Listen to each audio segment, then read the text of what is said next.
En préparant le livre Israël, parlons-en, j'ai demandé à deux assistantes d'aller dans les rues de Bruxelles, demander au hasard aux gens qu'est-ce qu'ils savaient sur l'histoire et sur la situation d'Israël. Les réponses étaient catastrophiques. Il y a en fait une ignorance du public, et je pense que cette ignorance n'est pas due au hasard. Ça fait 60 ans que les médias européens, qui se disent les meilleurs du monde, informent le public, et on constate qu'en fait le public ne sait pas l'essentiel. Je pense que c'est dû à une opération de propagande israélienne relayée par les médias, et je l'ai résumé dans ce que j'ai appelé les 10 grands médias mensonges qui justifient Israël. Le premier grand média mensonge, c'est qu'on nous dit Israël a été créé en réaction au génocide contre les Juifs en 40-45. Ça, c'est totalement faux. En fait, c'est un projet colonial qui est bien plus vieux, qui a été décidé au congrès de Bâle en 1897. Le mouvement nationaliste juif décide de coloniser la Palestine. À ce moment-là, on emploie le mot colonialisme, il n'est pas du tout honteux. Et ils font appel aux puissances coloniales de l'époque pour ce qu'ils se rendent compte qu'ils ont besoin d'être protégés. Il demande à l'Empire turc qui n'est pas intéressé, mais l'Empire britannique, lui, est très intéressé parce qu'il veut absolument avoir des colons qui vont être installés là au milieu du monde arabe, entre la partie ouest et la partie est. Ils veulent affaiblir l'Égypte, qui est une puissance qui les inquiète. Ils veulent contrôler le canal de Suez, qui est la route vers la colonie des Indes, qui leur apporte énormément. Ensuite, les États-Unis vont prendre le relais. Eux, ce qui les intéresse, c'est le pétrole. Ils veulent un flic du pétrole. Et donc, création coloniale d'Israël ne date pas du tout de 40-45, c'est bien plus tôt, c'est un projet colonial. Il faut rappeler qu'à l'époque, les puissances coloniales européennes se partagent l'Afrique comme un vulgaire morceau de gâteau. Il y a une conférence à Berlin en 1885 avec l'Angleterre, la France, le Portugal, la Belgique, l'Allemagne. On se partage l'Afrique comme un vulgaire gâteau. Il n'y a évidemment aucun Africain qui est invité, je veux dire. Et donc on est vraiment dans l'époque coloniale. Israël, c'est un projet colonial, il faut le dire.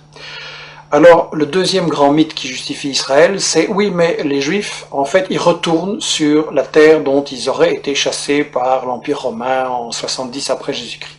Ça, c'est aussi un mythe total, parce que, en fait, j'ai interviewé dans ce livre l'historien Shlomo Sand, qui a lui-même interviewé les historiens, les archéologues israéliens, et tout le monde dit non, il n'y a pas eu d'exode, et donc il n'y a pas de retour. En gros, les populations, elles sont restées là, elles n'ont pas bougé. Bien sûr, il y a eu des invasions, des migrations, des mélanges, mais en gros, elles n'ont pas bougé, les populations. C'est qu'il y a deux conséquences cocasses. La première, c'est que, au fond, les descendants des Juifs de l'époque de Jésus-Christ, c'est les Palestiniens qui vivent là aujourd'hui, maintenant. Et la deuxième conséquence, c'est que, alors, s'il n'y a jamais des gens qui sont partis, quels sont ces gens qui nous disent qu'ils reviennent? En fait, ce sont des convertis, des Européens de l'Est, de l'Ouest, des Maghrébins, qui se sont, à différents moments, pour différentes raisons, convertis à la religion juive. Et en fait, comme dit Shlomo Sand, le peuple juif, ça n'existe tout simplement pas. Il n'y a pas d'histoire commune, il n'y a pas de langue commune, il n'y a pas de culture commune, il y a juste une religion. Mais une religion, c'est pas un peuple. On ne parle pas de peuple chrétien, de peuple musulman, et donc pas de peuple juif non plus. Alors, le troisième grand mythe, c'est l'idée que, en fait, c'est pas grave s'ils se sont installés là en Palestine pour coloniser, parce que nous dit-on, c'était un désert, c'était une terre sans peuple, donc c'était vide. Ça aussi, c'est un mensonge total. En réalité, les témoins de l'époque, déjà au 19e, début 19e, disent la Palestine, c'est un océan de blé. Il y a des cultures et des exportations, notamment vers la France, de l'huile, du savon, les fameuses oranges de Jaffa. Et d'ailleurs, quand les colons britanniques et puis les colons juifs vont vouloir s'installer en Palestine à partir de 1920, les paysans palestiniens refusent de céder leurs terres, et donc il y a des révoltes, il y a des grèves générales, il y a des manifestations avec de nombreux morts, il va même y avoir une guérilla en Palestine, donc c'était tout sauf un désert, et tout ça n'a été brisé que par une répression très très féroce de l'occupant britannique et des sionistes ensuite. Alors on nous dit, oui c'est vrai, il y avait des Palestiniens, mais enfin ils sont partis d'eux-mêmes. Ça aussi c'est faux. J'ai cru ça moi longtemps, et tout le monde a cru ça, et ça a été la grande version officielle d'Israël, jusqu'à ce qu'on a appelé les nouveaux historiens israéliens, Benny Morris qui est interviewé dans les livres, Papé et d'autres disent non, les Palestiniens ont été chassés par la violence, par la terreur, par toute une opération systématique pour les expulser en fait du pays, pour vider la terre de ses habitants. Donc ça c'est encore un mythe absolu, et ça c'est pour, disons, la partie historique. l'histoire d'Israël, tout ce qu'on nous cache, qui est très très important à comprendre. Et ensuite, ce qu'on nous dit sur la période actuelle, c'est que de toute façon, Israël, c'est la seule démocratie au Moyen-Orient et que donc il faut la défendre, c'est un État de droit.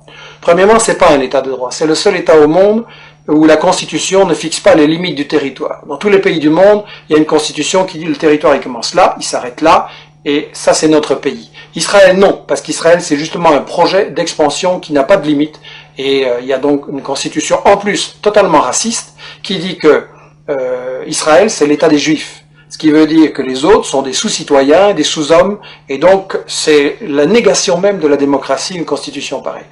Donc Israël n'est absolument pas une démocratie, et je voudrais dire que en fait, Israël c'est le colonialisme, c'est le vol de la terre, c'est le nettoyage d'une population, ça ne peut pas être considéré comme une démocratie. Alors bien sûr, on me dira, il y a un parlement, il y a des médias, il y a des profs d'UNIF qui critiquent, etc. C'est vrai. Mais étant donné que c'est un État qui est basé sur le vol de la terre, ça veut dire qu'en fait c'est une démocratie entre les voleurs pour savoir comment ils vont continuer à voler. Et ça n'est pas une démocratie. C'est du colonialisme, c'est toujours de la dictature.